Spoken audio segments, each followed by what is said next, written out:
예, 안녕하십니까, 회원님들. 예, 벌써 20회가 지났습니다. 예, 어, 저희들 너무도 많은 관측 자료를 가지고, 증거 자료들 가지고, 신은 존재하는가, 이 주제로 우주 창조의 과학적 진실을 밝히고 있는데요. 빅뱅론이나 히그스 입자 이론이라든지, 또 표준 모형 이론이라든지, 현대 전체 물리학의 바이블처럼, 성서처럼 여기지는 그 이론들도 물리적 증거가 있다면 저처럼 이렇게 진실을 밝히면 됩니다. 하지만 저희들이 20회가 넘는 이 시리즈 방송을 통해서 정말 많은 관측 자료들 가지고 증거 자료를 가지고 우주 창조의 과학적 진실을 밝히고 있습니다만 빅뱅론이라든지 히그스 입자 이론이라든지 또 표준 모형 이론이라든지 그 이론들을 증명할 수 있는 물리적 증거는 이 우주에 단 하나도 존재하지 않는다는 거죠. 예, 이것이 아주 중요한 팩트입니다. 예, 그럼 계속해서 어제 이어서 진실 전하겠습니다. 원자 안에 설계되어 있는 우주 시스템을 통해서 우주 창조의 과학적 진실을 계속해서 밝혀드리겠습니다. 이 우주가 진공에서 생겨났다는 사실에 물리적 증거로 반론할 과학자는 이 지구상에 단 한 명도 존재하지 않죠. 그런즉 우주의 과거를 추적하면요, 그 진공과 만나게 됩니다. 제 뒤에 이미지에서 보듯이 우주의 과거를 추적하면요, 지난 시간에 제가 말씀드렸습니다만 여러 차례에 걸쳐서 말씀드렸습니다만 지금도 우주에서는 새로운 별과 행성들이 계속 생겨나고 있고 그 별과 행성들로 이루어진 신생 은하들도 계속 생겨나고 있고 이 우주의 규모는 계속 확장되고 있는데 어느 정도로 빨리 확장되는가 하면은 우리가 우주 망원경 가지고 관측해 보면은 멀리 있는 은하들이 초속 73km 이상의 매우 빠른 속도로 멀어져 가면서 우주 규모를 확장시킨다는 거죠. 그렇게 빠른 속도로, 매우 빠른 속도로 확장시키고 있는데 이 우주의 과거 우리가 추적해 보면은 우주 규모가 점점 작아지겠고 이 우주 안에 담겨 있는 은하들의 수도 점점 작아지겠죠. 예. 이미지에서 지금 그걸 보여주고 있는 거예요. 이 이미지에서 보여주듯이 우주의 과거를 추적하면 결국에는 아무것도 존재하지 않았던 진공과 만나게 된다는 거죠. 그런즉 분명한 사실은 우주의 모든 별과 은하들이 생겨나기 전에 원자가 먼저 생겨났고요. 그 원자 안에는 미래 시공간, 지금의 이 우주 시스템이 완벽하게 설계되어 있었다는 거죠. 아울러 지금의 우주는 그 시스템 프로그램대로 완벽히 복제된 것이란 거죠. 그럼 원자 안에 들어있는 그 우주 프로그램의 설계자는 과연 누구일까요? 이것이 지금 우리가 알고자 하는 진실이죠. 컴퓨터 프로그램에 반드시 그 개발자가 있듯이 우주 프로그램에도 반드시 그 설계자가 있을 것이라는 거죠. 이는 보편적 상식입니다. 아울러 컴퓨터 프로그램에 반드시 그 개발자가 있듯이 우주 프로그램에도 반드시 그 설계자가 있어야 한다는 거죠. 그럼 그 설계자가 누구일까요? 예, 그 진실을 밝히기 위해서는 원자 구조를 해부해볼 필요가 있어요. 우리가 인체를 해부해보면 그 안을 들여다볼 수 있듯이 그 진실을 밝히기 위해서, 우주 창조의 진실을 밝히기 위해서 원자의 구조를 해부해볼 필요가 있다. 예, 이 말입니다. 우주 시스템이 만들어진 구조를 해체해보면 그 진실을 알 수 있기 때문이란 거죠. 그런즉 입자 가속기 있죠. 입자 가속기의 진공에서 양전기를 가진 양성자와 또 음전기를 가진 반양성자, 이걸 반물질이라고도 하죠. 이 반양성자를 방전시키면 양성자 구조를 해체할 수가 있습니다. 예.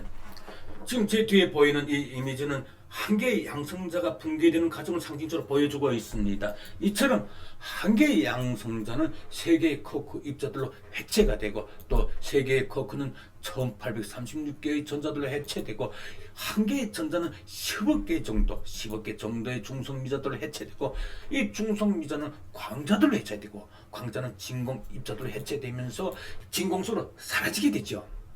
이는 뭘 의미할까요? 이런 진공 입자들이 결합해서 광자가 되고 또 이 광자들이 결합해서 중성미자가 되고 또 그 중성미자들이 결합해서 전자가 되고 또 그 전자들이 결합해서 코크 입자들이 되고 또 이 코크 입자들이 결합해서 원자 핵을 이루고 있는 양성자가 되었다는 물리적 증거가 되겠죠. 그런즉 원자 핵을 이루고 있는 양성자는 코크 입자들로 이루어져 있고요. 코크는 전자들로 이루어져 있고요. 전자들은 중성미자들로 이루어졌고 중성미자들은 광자들로 이루어져 있고 광자는 진공 입자들로 이루어져 있다는 거죠. 이것이 팩트입니다. 예, 아주 중요한 팩트죠. 이 이미지에서 보여주듯이 원자 핵을 이루고 있는 양성자는 코크 입자들로 이루어져 있고 코크는 전자들로 이루어져 있고 전자는 중성미자들로 이루어져 있고 이 중성미자는 광자들로 이루어져 있고 광자는 진공 입자들로 이루어져 있어요. 원자핵은 양성자와 중성자들로 이루어져 있는데요. 중성자도 역시 양성자와 같은 구조로 이루어져 있다는 거죠. 이 원자들 우주 만물이 이루어져 있기 때문에 모든 물질을 쪼개면 원자가 나와요. 예, 지금 제 뒤에 이 이미지가 보이죠? 이 이미지는 많은 사람들이 너무 좋아하는 다이아몬드의 구조를 보여주고 있습니다. 이 다이아몬드를 해부해 보면요. 지금 제 뒤에서 보여주는 것과 같이 탄소 원자들의 결정체가 지금 이렇게 나옵니다. 너무도 아름답죠? 이처럼 우주 만물은 원자들로 이루어져 있다는 거죠. 그리고 이 원자를 해체하면 양성자와 중성자들이 나오고 양성자와 중성자를 해체하면 코크 입자들이 나오고 이 코크 입자들 해체하면 전자들이 나오고요. 또 이 전자들을 해체하면 중성미자들이 나오고 이 중성미자들을 해체하면 광자들이 나오고 이 광자를 해체하면 진공 입자들이 나온다고 하는 거죠. 예, 이처럼 우주의 기원을 추적하면 우주가 생겨나기 전에 그 이전에 진공과 만나게 된다는 거죠. 태초에 그 진공에서 빛이 생겨났습니다. 그에 대해서 성경 창세기 1장 3절은 다음같이 기록하고 있죠. 하나님이 가라사대 빛이 있으라 하심에 빛이 있었고 그 빛이 하나님이 보시기에 좋았더라. 그런즉 태초에 진공에서 빛이 생겨나고 그 빛이 되는 광자들이 결합해서 중성미자가 생겨나고 또 그 중성미자들이 결합해서 전자가 생겨나고 또 그 전자들이 결합해서 코크 입자들이 생겨나고 또 그 코크 입자들이 결합해서 원자 핵을 이루고 있는 양성자가 생겨났다는 거죠. 그렇게 원자가 탄생한 겁니다. 예, 이것이 팩트입니다. 원자의 탄생은 최초의 우주라고 할 수 있습니다. 그 원자 속에는 미래의 시공간, 지금의 이 우주 시스템이 완벽하게 설계되어 있었던 거죠. 하늘의 겨자씨는 비록 깨알보다 작잖아요. 예? 깨알보다 훨씬 작지만 그 씨앗에서 싹트고 성장한 겨자나무는 그 미끼둥 줄기를 한 아름에 안을 수 없을 정도로 그런 거목으로 성장하기도 하죠. 비록 겨자씨는 깨알보다 훨씬 작지만요. 그 씨앗에는 미래의 거목으로 성장할 겨자나무의 생체 정보 프로그램이 설계되어 있다는 거죠. 이처럼 태초의 진공에서 최초로 창조된 수소 원자에는 미래의 시공간, 우주의 모든 시스템 프로그램이 완벽하게 설계되어 있다는 거죠. 아울러 지금의 우주는 그 원자의 시스템 프로그램대로 복제된 것이다. 예, 이것이 팩트입니다.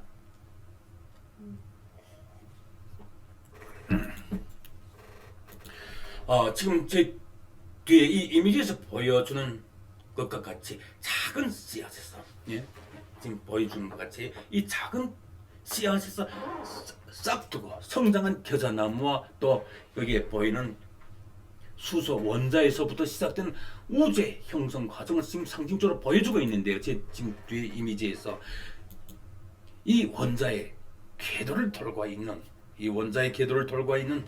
전자들의 수는 곧 이게 보여주는 것처럼 원자 핵을 이루고 있는 양성자의 수와 동일해요. 예. 다시 말씀드리겠습니다. 지금 원자의 구조를 보게 되면 원자 핵이 있고 또 겹겹이 또 원자 껍데기가 존재하고 그 껍데기 밖에서 궤도 운동을 하는 전자들이 있는데 이 원자의 껍데기 밖에서 기도 운동을 하는 그 전자들의 수는 원자 핵을 이루고 있는 양성자의 수와 동일하다는 거죠. 아울러 양성자는 곧 수소 원자의 핵이다. 예, 이런 설명이 되겠습니다.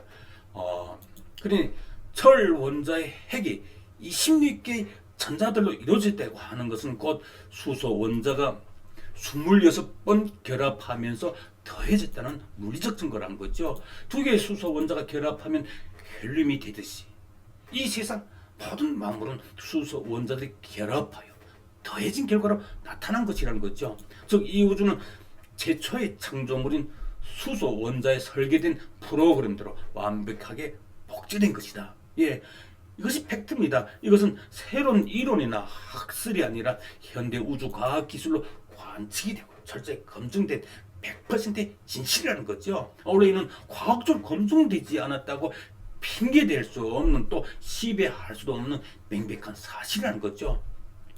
우주 만물이 진공에서 생겨났다는 사실에 물리적 증거로 반론할 과학자는 이 지구상에 존재하지 않아요. 지금 제 뒤에 보이고 있는 이 입자 가속기의 내부는 진공으로 이루어져 있는데요. 이 입자 가속기의 진공에 에너지를 제공하면, 입자의 충돌과 같은 에너지를 제공하면 진공 입자들이 몰려들면서 결합해가지고 그 에너지 값에 해당한 질량을 가지고 나타나는 것을 확인할 수가 있어요. 그런즉 입자 가속기의 진공에 에너지를 제공하지 않으면 아무 일도 일어나지 않는다는 거죠. 진공 입자들은 반드시 상대성에 의해서만 반응하기 때문이에요. 오늘 입자 가속기의 진공에 에너지를 제공한 상대성은 인간이라는 거죠. 이처럼 태초의 진공에도 에너지를 제공한 상대성이 있어야 된다. 예, 아주 중요한 팩트입니다. 그리고 태초의 진공에서 우주 시스템을 설계할 수 있는 지혜가 있어야 한다는 거죠. 우주가 원자 속에 들어있는 시스템 프로그램대로 복제되었듯이 그 우주 시스템 프로그램을 창조할 수 있는 상대성이 있어야 한다는 거죠. 그 상대성이 없다면 지금의 우주는 생겨날 수 없기 때문이죠. 즉 창조주가 존재하지 않는다면 지금의 우주는 생겨날 수 없기 때문이죠. 이는 보편적 상식이에요. 우리가 보편적 상식을 가지고 사물을 고찰할 때 이는 보편적 상식이다. 만약 인간은 입자 가속기 진공에서 입자들을 만들어낼 수 있지만 창조주 하나님은 진공에서 입자들을 절대 만들어낼 수 없다고 주장한다면요, 예, 하나님을 부정하기 위해서 이같이 주장한다면요, 이는 보편적 상식이 결여된 궤변에 불과하다는 거죠. 예. 전에 제가 표준 물리학의 그 허구에 대해서 제가 설명하면서 제가 말씀을 드렸습니다만, 물리학자들은 지금 뒤에 보이는 이 입자 가속기 진공에서 톱커크라고 하는 인공 입자를 만들기 위해서 10여 년의 시간을 보냈습니다. 그 이유는 물리학자들이 생각하는, 주장하는 질량을 가진 입자가 나타나지 않았기 때문이죠. 처음에 물리학자들은 그 톱커크라고 하는 자기네 그 가상적으로 만들어내고자 하는 그 인공 입자, 그 톱커크의 질량이 150억 전자볼트. 예, 이것은 에너지 단위를 말하고 있는데요. 150억 전자볼트 정도는 돼야 한다고 주장했어요. 물리학자들은 그 인공 입자를 만들기 위해서 입자 가속기 진공에서 입자의 충돌 실험을 계속했어요. 입자 가속기 진공에 입자 충돌 시 발생하는 에너지를 제공하면 진공 입자들이 몰려들면서 결합해서 그 에너지 값에 해당한 그 질량을 가진 입자의 모습으로 나타나기 때문이죠. 하지만 물리학자들이 주장하는, 물리학자들이 원하는 그런 질량을 가진 입자는 나타나지 않았죠. 그래서 물리학자들은 그 인공 입자의 질량을 150억 전자볼트에 그보다 훨씬 더 많은 280억 전자볼트 이상으로 상향 수정을 했어요. 그리고 또 실패를 거듭하면서 또 이번에는 그 인공 입자의 질량을 280억 전자볼트보다 훨씬 더 많은 410억 전자볼트 이상으로 상향 수정을 했고요. 그리고 또 계속 실패를 거듭했어요. 자기네 주장하는, 자기네 원하는 그런 입자가 나타나지 않는 거 계속 질량이 자꾸 오버되니까 이렇게 실패를 거듭하자 또 이번에는 그 인공 입자의 질량을 410억 전자볼트보다 훨씬 더 많은 690억 전자볼트 이상으로 상향 수정을 하였고, 그리고 또 실패를 거듭하자 또 이번에는 그 인공 입자의 질량을 690억 전자볼트보다 훨씬 더 많은 890억 전자볼트 이상으로 상향 수정을 했어요. 그러니까 자기네에게 그 추정대로, 자기네 주장대로 되질 않는 거예요. 계속 자기는 처음에는 질량이 1kg가 될 것이다 했는데 자꾸 이렇게 그걸 질량을 오버하는 입자가 계속 생겨나니까 계속 이렇게 상향 조정을 하는 거죠. 이처럼 실패 연속을 계속한 거죠. 그렇게 10여 년 동안이나 입자 가속계 진공에서 에너지를 제공할 때마다 새로운 입자들이 계속 나타나는데요. 그 입자들의 질량은 물리학자들이 주장한 것보다 많은 질량을 가지고 나타난 거죠. 즉 진공 입자들이 결합해서 광자가 되고, 또 그 광자들 결합해서 중성미자가 되고, 그 중성미자들 결합해서 전자가 되고, 또 그 전자들 결합해서 그 입자들이 되고, 또 그 입자들이 결합한 입자가 생겨났는데, 그 입자들의 질량은 물리학자들이 주장하는 그 질량보다 계속 오버됐다 그랬던 거죠. 그리고 그 인공 입자는 생겨나자마자 순식간에 사라졌어요. 에너지를 잃는 동시에.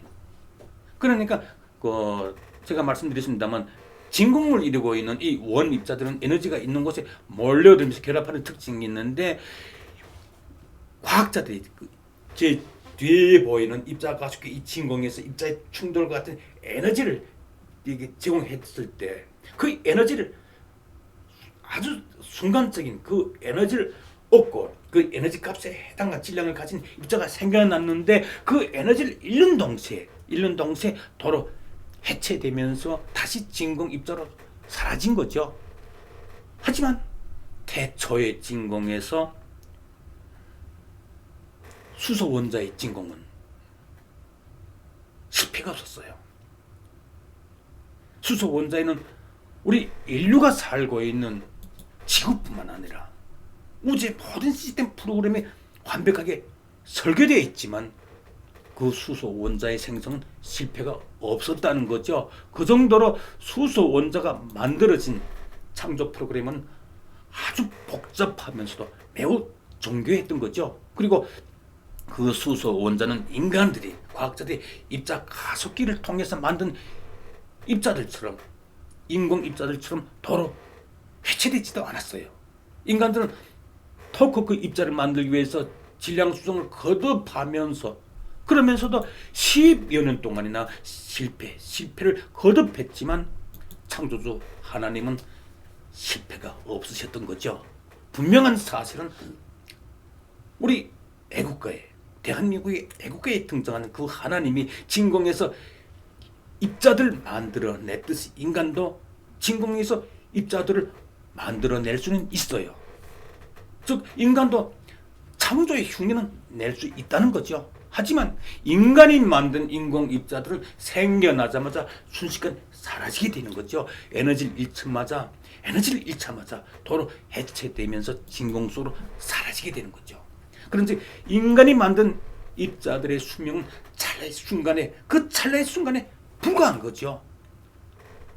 창조주 하나님이 만드신 입자들의 수명은 영원에 이른다고 할 수 있죠. 그 반면에 인간이 만든 입자들의 수명은 한순간에 끝나고 마는 거죠.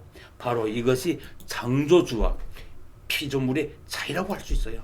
아울러 창조주 하나님의 피조물인 우리 인간들은 입자 가속기를 가지고 제 뒤에 보이는 이 입자 가속기를 가지고 아무리 노력을 해도 매우 복잡하고도 정교한 우주 시스템 프로그램을 가진 수소 원자를 영원히 절대 만들 수가 없어요. 예. 이는 새로운 이론이나 학설이 아니라 현대 우주 과학 기술과 입자 물리학 기술로 관측되고 철저히 검증된 100% 진실이라는 거죠. 아울러 이는 과학적으로 검증되지 않았다고 시비할 수도 없는 명백한 팩트라는 거죠. 이 진실의 물리적 증거로 반론할 과학자가 지구상에 단 한 명이라도 존재해야 한다면 제가 말씀드렸죠. 예. 어마어마한 상금을 제가 걸었죠. 예. 이것이 제가 20회 넘는 이 시리즈 기획방송을 통해서 전하고자 하는 진실입니다. 예. 다음 시간에는 이 말씀으로 성경에 기록되어 있듯이 창조주의 말씀으로 무의 공간에서 어떻게 질량이 생겨나고 원자가 만들어지고 이 우주가 생겨나는지 그 진실을 전하고자 합니다. 예, 오늘은 여기서 인사드리겠습니다. 예, 감사합니다.